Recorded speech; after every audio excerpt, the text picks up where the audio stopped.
So I wanted to watch this because I've gotten more invested in how shitty IGN reviews are. Because there's like the Wuthering Waves one, and there's been a couple of other ones that I've watched off stream, and then there was the Concord one. But Concord and Wuthering Waves both got 7s, which I thought was so insane because Wuthering Waves for gacha games is pretty decent. And Concord, that whole that whole review was them being like, it's mediocre, it's not that good. It has good gunplay, and then giving like basically nothing else of any like any legitimate compliments, any legitimate praise to that game. And then they were like, yeah, 7 out of 10. I personally, I could guess, I guess, why I think they tend to go with a 7 out of 10. You're not typically going to be too offended by being told that you're a 7. Come join us on Twitch if you ever have time at twitch.tv/hex_juice, where you can see me live daily at 7 a.m. Jesus, not 7 a.m. 10 a.m. Pacific Standard Time, about-ish.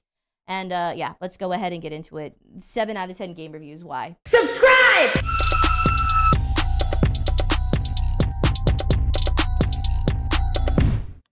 I'm sick of seeing it everywhere. It haunts me. It's in my nightmares. It's in all of my waking hours. It's everywhere.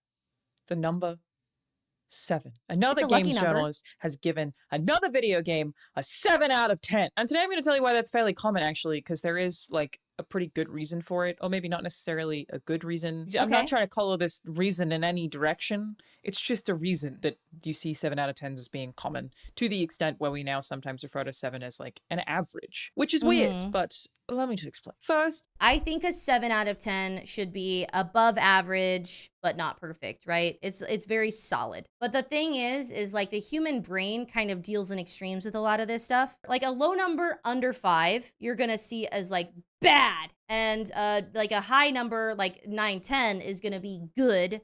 So anything in that kind of middle range kind of doesn't mean anything. Because realistically, a 7 out of 10 should be a pretty relatively exceptional game. Like not super insane, not life-changing, but good, like very good. And so a 7 realistically is on the high end of those mush numbers that don't mean anything. So my personal opinion is probably they do a 7 out of 10 because a reviewer is not going to get super upset. It's not giving it a 10, so it's not like technically lying that it's like the best thing that's ever existed, but it's not necessarily honest because a 7 is not average. Average should be probably a 5. If you don't know me, sometimes people meme on me for mentioning this, but you'd be surprised the amount of people who comment on my videos who...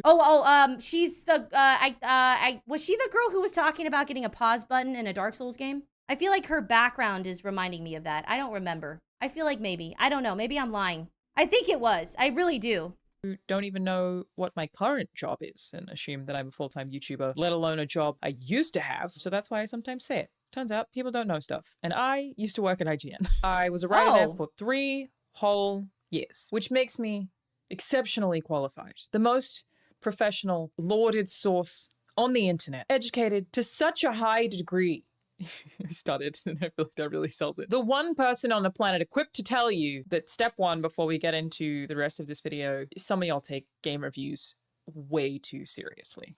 I don't think anyone should take reviews on the internet seriously, basically at all, because there are so many ways that these companies get around actually having to directly pay for an advertisement. And there's a lot of reasons why a content creator is encouraged and incentivized to not be honest. So like IGN is a really bad example because they're obviously one of the biggest. Let's be for real, a lot of reviews are not necessarily fully honest on the internet anymore. We'll explain why the 7 out of 10 is so common and why it's memed because it's so common and that it doesn't make sense. I feel like so many conversations about game reviews would be like so much more chill if you just remember that it's just some guy's opinion. I used to be that guy. It's just some guy has an opinion on something. That's true. That's all a game review is. The guy who writes the review is no more or less qualified to have an opinion on any other guy on the street about a game. That is my genuine opinion. That is the opinion that I held when I did it and got paid for it. I personally do not consider game reviews to be journalism, even though they technically are by definition of the word. But again, it's just some guy's opinion, man. And they certainly are not objective and do not strive to be and shouldn't be because they are opinion-based. They are. Well, I mean, yeah, if we understand what the word objective means, a review is by definition not that. Because if it was objective, there wouldn't be a number at the end where they rated it at all. They would just tell you about the game, and if that was like, it would not be opinionated at all. That objective does not have an opinion. By definition, a review is not that. You should try to be probably fair, but it's not objective. Not reporting that just, oh, guy has an opinion. And to be clear, before somebody gets upset with me, not being sexist here, women can also be some guy. Like I said, I used to be some guy. Me Gender too. neutral. It's really. I am also some guy. I'm just a silly little guy personally.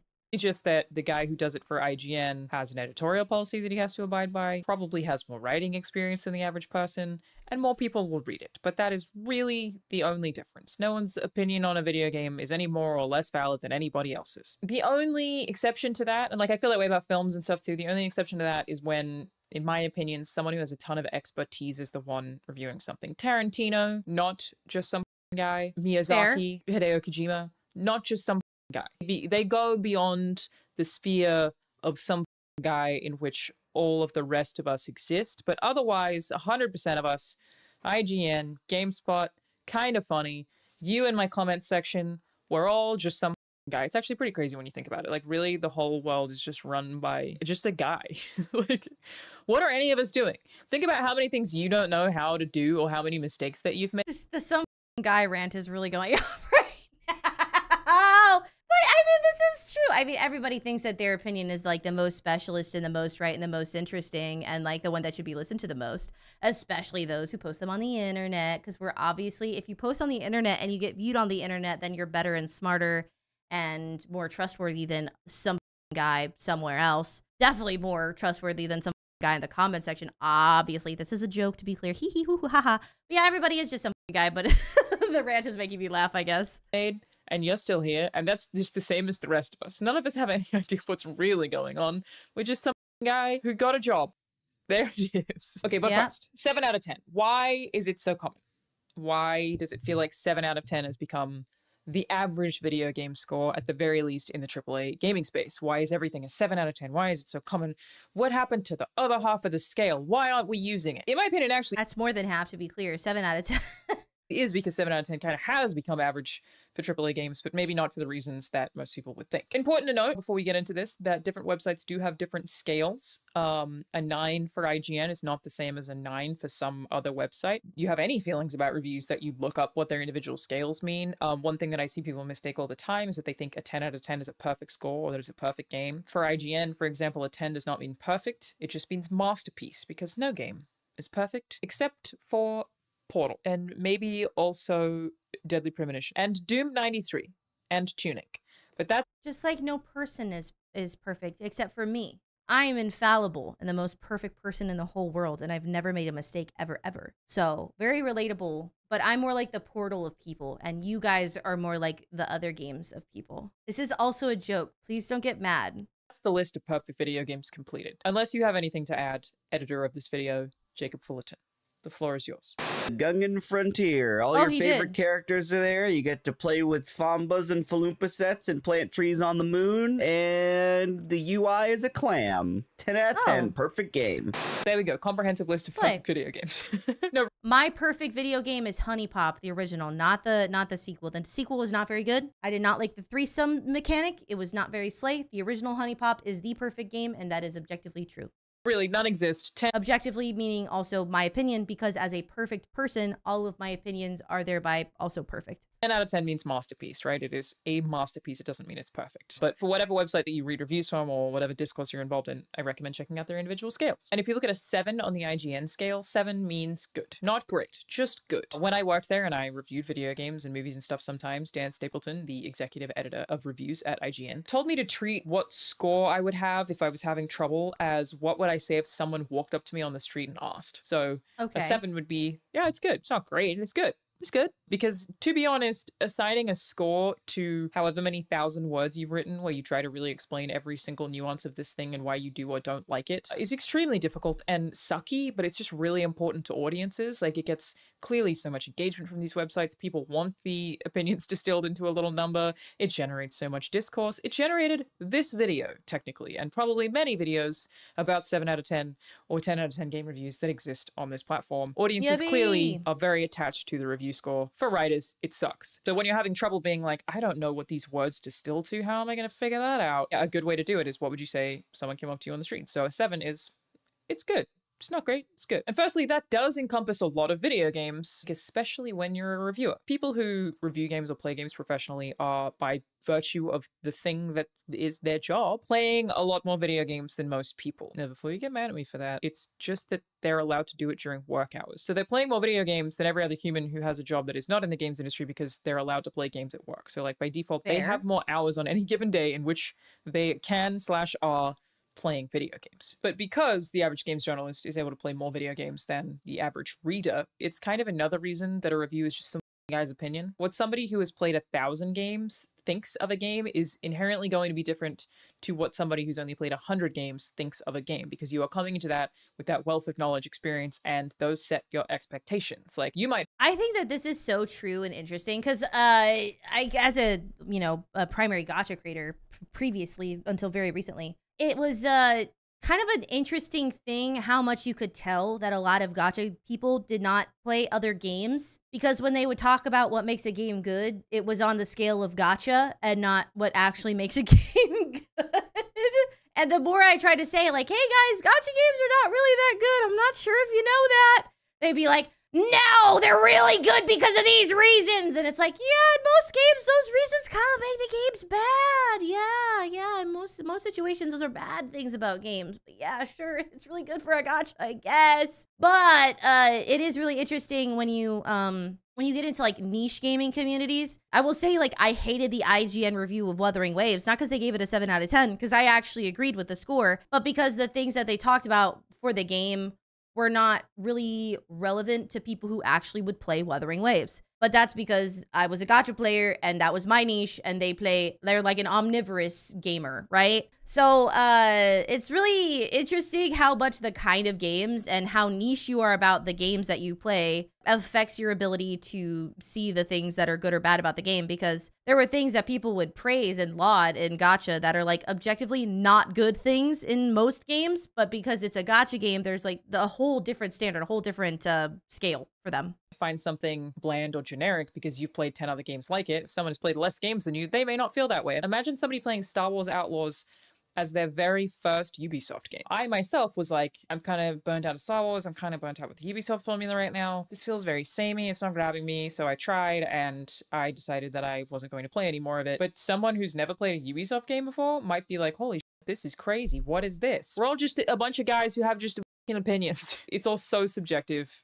And it's impossible not to be subjective. You're inherently bringing all of the experiences that you have had into every opinion that you form on pretty much everything. And that's why reviews are what they are. They're just an opinion. Secondly, I think there's a misconception that 5 is supposed to mean average on the scales, where it doesn't, at least not on any that I've ever seen. A 5 for IGN means mediocre. They describe it as something that is bland and unremarkable. And I guess with that definition, I wouldn't be like super uncomfortable personally categorizing Star Wars Outlaws that way, maybe. I haven't played enough that I feel confident saying that. But that becomes complicated when you realize how many games do fit below the 5 category, and that's kind of the point of this video. 5 is not actually baseline average, and it makes sense that most scores that these outlets give are going to be above a 5, because in comparison to the amount of video games that come out, the AAA games that people are playing, the games that are popular enough for people to even be talking about them, for somebody to need to write a review about them, are going to be in that upper category. Like, there are so many video games that come out. And the truth is...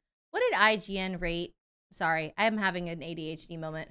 I want to know what IGN rated FNAF Security Breach, because I think that game is a 1. That was the most unbearable game I have ever played in my entire life. I hated that game start to finish. Just an actually legitimately horrible experience for me. I really want to know what they rated it. I can't find it. I can find community reviews, which is insane because the community rated it a 7.3, which again was the most unbearably unfun game I've ever played in my entire life. Like, worked like, played like, just a legitimately awful game. But I can't even find the official review it gave. Oh, it was never rated. I wonder why IGN never rated that game. That's kind of weird. That was a big release. Anyway, sorry. This was like a real squirrel. It was a real squirrel moment. I hated. That was one of the most unbearable, poorly made, unoptimized piece of garbage games I've ever played. That was one of the worst experiences streaming a game ever. It was horrible.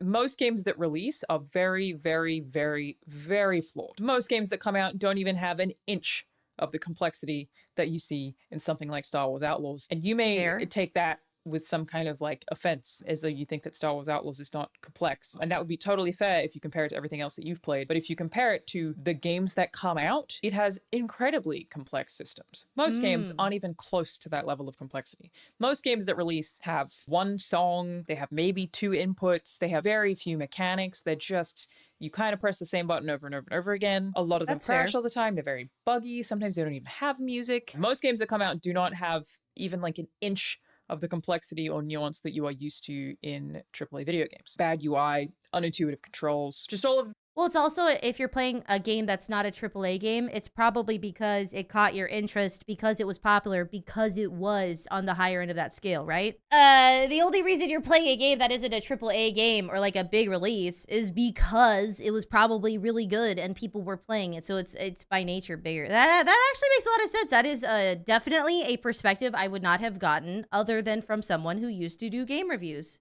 Things that net them somewhere between 1 to 5 on a game review scale. That means that they kind of need the space for the 5 to 10 for the other games. We're basically at a point where hundreds, if not thousands of games are released every single day, usually from one-person teams who do not do it full-time. You don't even hear about these games, but I'm going to do an experiment for you all right now. I'm going to boot up the 3 most recent releases on Steam and play them for you right now. I don't know what they are. This is not rehearsed. It's not going to be the games on the bestsellers list, just the most recent releases, new releases on Steam, and I will show you exactly what I'm talking about of like what majority of video games that release actually look like.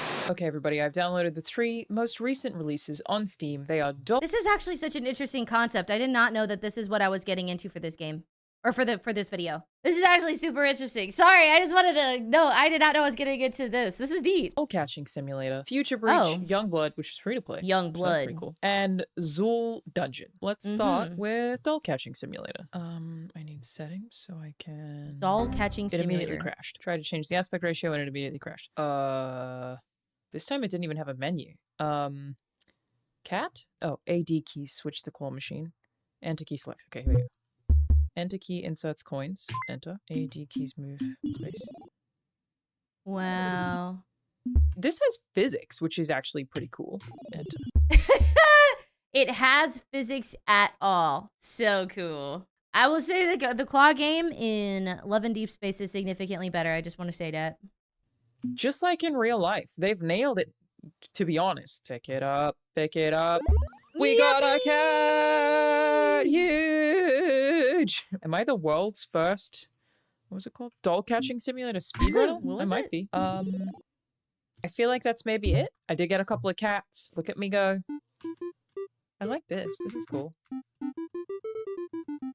That is Doll Catching Simulator. It functions, to be honest, very simple. The art is not great. But it works. 7 out of 10. Next, we have 7 out of 10. Zool Dungeon. I have no idea what this is. Trap?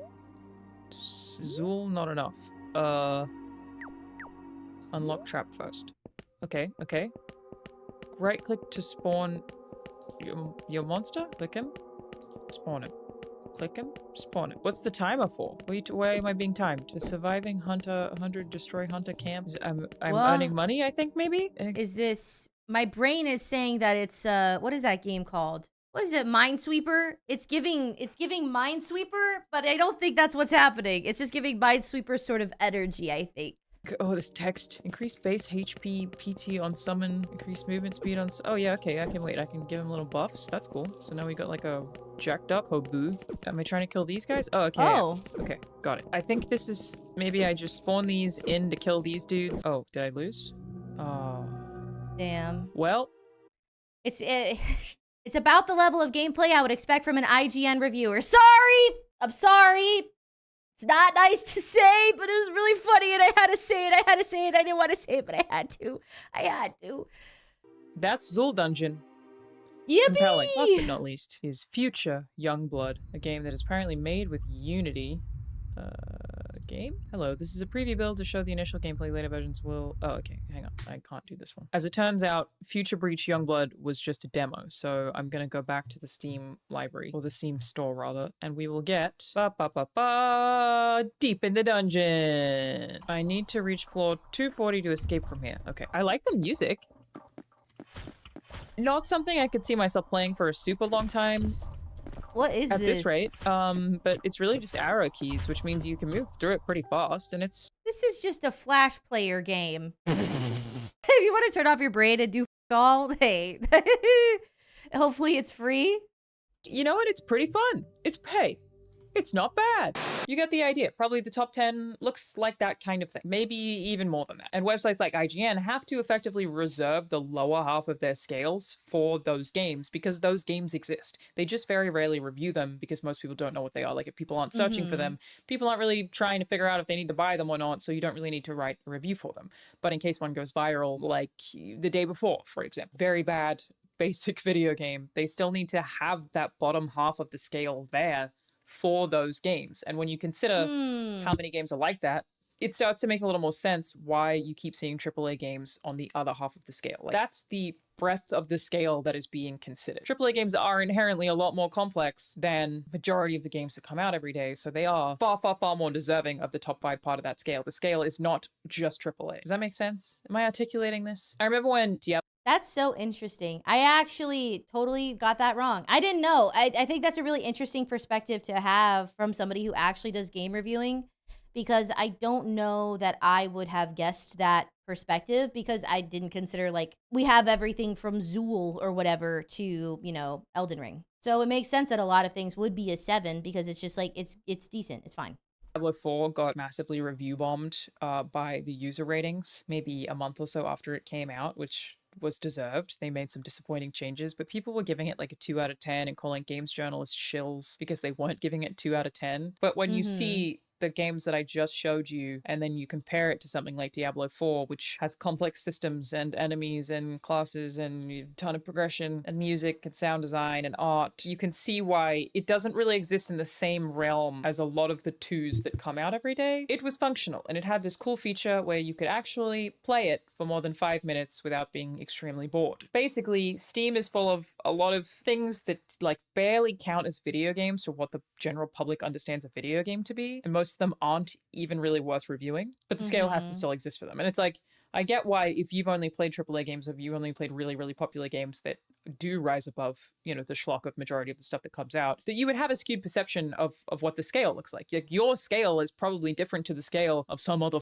guy based on... I think for me personally, this is... I guess in the case of IGN specifically, I don't personally like watching a ton of reviews, mostly because I'll just play it myself and decide. Because I'm a little bit picky about games, and also I just want to play TFT, and it has to be really good for me to not play it instead of for me to play it instead of TFT. You know what I mean? However, I do think that there is a bit of a nuance there, where the primary reason that for me a lot of IGN reviews specifically don't really hold up is not just the number rating. A lot of times it is how they've backed up that number rating. Because I'm going to be real, if 5 is mediocre, I think that it seems like from everything that was said in the IGN review regarding Concord, it should have been a 5 because it was giving mediocre, and they were giving it everything around what would mean mediocre, right? But they gave it a 7, and so it doesn't make sense. Because I do think that there would not be so much of like a disagreement about why games were getting the number ratings if they were able to give good argumentation as for why it deserved that. But they were saying basically that Concord is mediocre, uninspired, not that interesting. They didn't try anything new.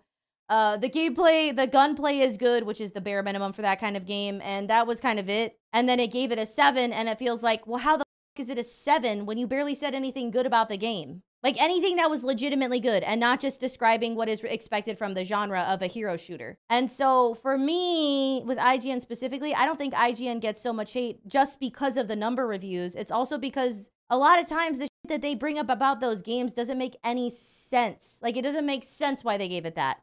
Because Woo-Wah, I think a 7 was actually deserved for Wuthering Waves. But the argumentation around it and the things they talked about the game were just so irrelevant to me. It was awful. So I didn't like the review anyway, even if I did agree technically with the number. just what you've played, where reviewers often have played a lot of stuff that falls on the lower half of that scale and is the reason the lower half of that scale exists. I think you could pretty easily make a case that they should just not touch those lower half games at all, and that you could like have a scale just for AAA games and they could be two separate things. But I think that would also be pretty complicated to explain to audiences in a lot of cases, where I feel like it's probably easier to explain, no, a 0 or a 1 or a 2 is for games that don't function. Diablo 4 making changes that negatively impact the game didn't make it completely non-functional, or didn't make it so that the only thing you could do was like play a claw machine. You know what I mean? But yeah, you could certainly argue for that if you wanted to. Go ahead. I'm just explaining why it currently exists the way that it does. And to be clear, I'm not trying to defend IGN in making this video in any capacity. Even when I worked there, they had game reviews come out that I staunchly disagreed with. When I worked there, they had the Doom 2016 review, which was written by a freelancer who gave it was like an insane low score. Yeah, it was a 7.1 for Doom 2016. And I remember like everyone in the office being like, not agree with that at all. But it was from Joe Gilroy, who did not even work in the IGN office, a total freelancer. I don't think he even wrote for IGN very often, like maybe 1 or 2 times. I'm not actually sure. But like they've certainly had review scores that I fundamentally disagreed with. And that's just sort of the reality of reviews being just written by some guy. But yes, this is essentially why you might feel. Well, that's kind of what makes it kind of weird from IGN, is because it's coming from IGN, but it's written by some guy. And so when some guy is just some guy, like a lot of times on a lot of games, and I often don't think that the argumentation that they have for why a video game is good or bad, or what is good or what is bad about the game, makes a lot of sense, and then they give it a score that doesn't make a lot of sense with what they said in the video. It does make people feel like they can't trust the entire thing. I feel like you see so many review scores that are above a 5, or you feel like the lower half of the scale is being underutilized. It's why 7s feel like it might be average, and why I've heard people like call to change the 7 to a 5. But it's just when you factor in games that you probably haven't played or probably haven't heard of, the bottom of the scale gets very, very, very full very fast, and your AAA games start to look a whole lot better in comparison. And finally, I know that this isn't going to sway anybody who like already feels some way about this, but just to establish it, no publisher is giving an IGN reviewer a bunch of money to influence a review score. There are ways that companies try to manipulate positive review scores in ways that I think are extremely egregious and actually far worse than I think the general public realizes. Like, this stuff is huge. I'm gonna make a whole separate video about this. I was gonna put it in. I would love to watch that whole separate video about that. I think that is very interesting, because that is so bad. There are so many ways that corporations do it, and so many ways, especially among influencers, like content creators, how much that they actually genuinely do incentivize dishonest reviewing is absolutely wild. I would love to watch a video about all of that, because that sounds very interesting to me, especially in a background of gacha. Ooh, boy, that is dishonest. In this video, but then it's like too many topics in one video. It's a lot. I will make a separate video about basically like publishers, companies trying to influence people to get positive reviews and the manipulative tactics that are used for that. There is so much to say and so much to unpack. But where just handing somebody money to give a game a score, which, by the way, as an aside, I've seen people recently suggest that IGN was paid to give Star Wars Outlaws the 7 out of 10. Why would Ubisoft pay for a 7? A 7? If you're paying a reviewer, you couldn't just slip them, like, you know, company like Ubisoft with a ton of money, just like another 50 grand or whatever the f, and be like, just make it a 10. Why would they pay for a 7? But handing somebody money to give. I think it's more so that IGN as a reviewer could not possibly accept money for a 10 out of 10. If we want to have like a legitimate actual argument, there is no way that a game that people find widely flawed and don't like, not that IGN has a very good reputation, because the big slogan is you can't spell ignorance without IGN, right? But like you gotta make it believable. There's no shot they could take a game that nobody likes and make it a 10 and not have everybody clock like, bitch, how much money did you get for this? So I think a 7 is just not very offensive. I'm not saying that IGN is paid. I don't know enough about the industry to know that. I have no clue. It's not my realm. Do I know? Do I think? I have no clue. Any review score is extremely illegal. And these companies have giant legal teams who are so hardcore and so intense about this kind of stuff. Their whole job is to prevent the company from getting sued or getting fined. That is the job of these legal departments. I have worked with some of these legal departments. They are annoyingly hardcore. Stupid legal rules where they try to avoid getting sued for the dumbest shit. You're like, nobody's going to sue you for that. And they're like, doesn't matter. Somebody could, so don't do it. Paying somebody to have positive sentiment, even if you disclose it, is illegal. Did you know that? So like if I do a sponsored ad here on YouTube, they cannot ask me to say something that I don't believe. They are not allowed to ever say, hey, can you say this sentence? I think I've received pushback on that maybe once where they were like, can you say that? And I was like, I don't feel that way. And they had to be like, okay, they are not allowed to do that. That is very, very, very illegal and taken very, very seriously. So for a sponsor, they do tend to ask you for specific talking points though. And I think people can see that as being very similar. Usually those talking points are relatively neutral. Like they can't force you to have an opinion. They can't force you to necessarily say anything, but you do typically have talking points where it's like, bring up the open world, bring up this, bring up that. Usually those are neutral talking points. Usually the phrasing that they'd like you to use around them is not that neutral. There's gray area there, I guess is the point. Paying for positive sentiment without disclosure is going to get you fined, but even with disclosure, yeah, for sure, also going to get you fined. Like extremely illegal, again, taken very seriously. And asking games journalists specifically to lie about review scores, I think is one of the dumbest things that a company could possibly do. Like that's going to come out so fast if it were actually happening. It's an industry full of people who are so poorly paid and are often very bored with the stuff that they're able to write from an industry that gives them like no information about anything and is constantly withholding things and just making them like rehash press releases because the games industry is so cagey about information. Frankly, they are desperate a lot of the time to write the article that gets their name out there or gets views or makes people like them. It gives them the prestige of breaking this huge conspiracy news story. Like so many, I would say 90% of people who work in that games media industry would be frothing, chomping at the bit at the opportunity to leak this story. If it were happening, it would have leaked 1,000 times over. And I actually don't doubt that it was happening in the 90s and 2000s before a lot of the more strict regulations came in. Of course, companies are going to try to do it. They just can't anymore. And publishers do have other ways of trying to influence review scores. Like I said, I'll have a whole separate video about that. But they are not giving game reviewers money to give games a 10 out of 10. Again, just like think about everything you've ever disagreed with. Well, that's why they get 7. I'm sorry I'm having such a hard time not being like a little devil's advocate and just disagreeing to disagree. Yeah, I'm sure that they are not paying to get a 10 out of 10, but they might pay to get a 7 out of 10 because it sounds better than a 5 or a 4. But again, I understand everything she said. I'm not trying to disagree with her. I'm not trying to say she's wrong or lying or anything like that. I just want to disagree because I'm a contrarian and I'm an asshole. Somebody on. Think about the dumbest thing that you've seen on the internet that you disagreed with somebody on. Your toilet paper. You put it over or under. Heated disagreements about that stuff. Over. Are you over or under people? Put 1 for you do the toilet paper over, put 2 for toilet paper under. There is a right answer. Okay, so we have one person we're gonna have to ban because of my cats. That's fair. That's fair. My cats don't do that, so I don't have to worry about it. Over is the correct way to do it. But yeah, goodbye night. You have to go now. 07. You're banned. You're a demon from hell, and I don't trust you at all. Rumsey as well. Unmodded and banned right now. That is correct, by the way. Anyone who puts it under, I will literally in your house, if I see that you have the toilet paper under, I will change it in your house. I don't care. You and some guy are gonna have different opinions. It's True. boring, but it's true.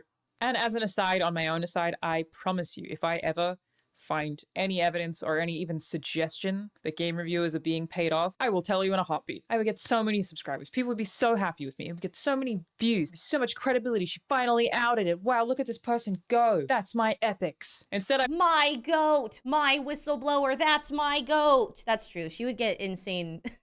That's an insane amount of popularity. That's clout right there. That is easy clout books.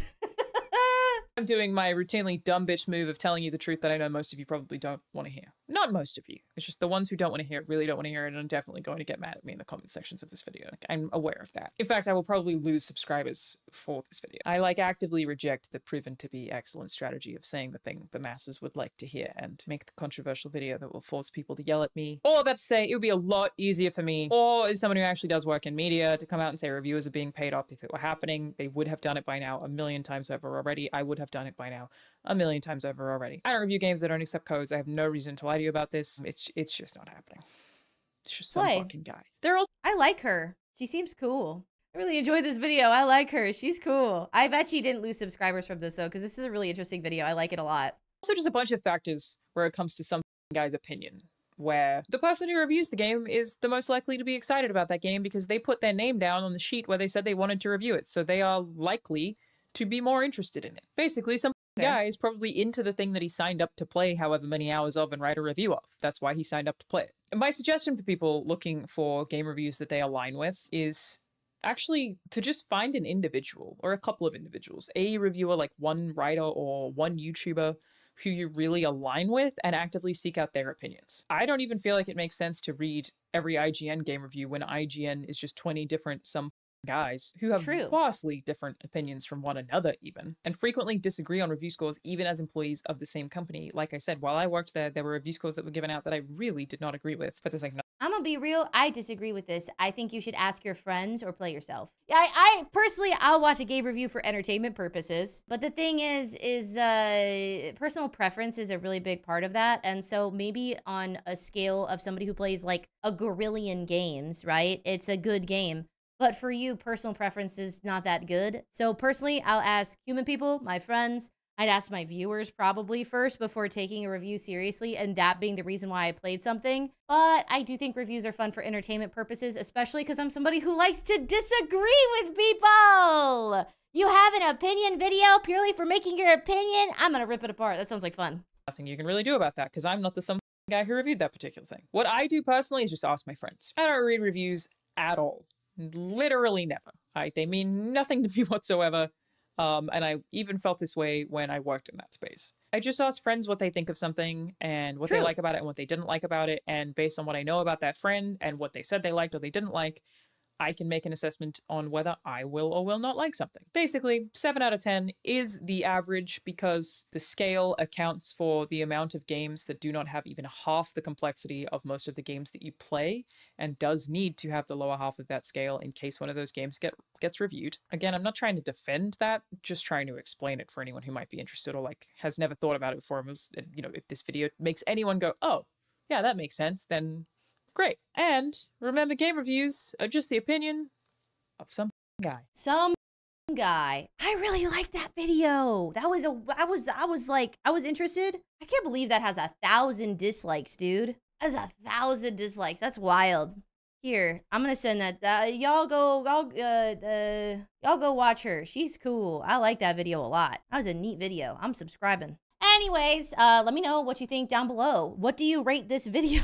Out of 10. Out of all the videos you ever seen, 1 to 10, what do you think? I'm ready to be ripped apart. If you give me a 7, I'm gonna shit my pants. Thank you guys so much for watching. I hope you enjoyed. I'll see y'all next time. Love yourself, drink water, use a washcloth in the shower. Please, God, please don't just use your hands. I'll see you next time. Bye-bye!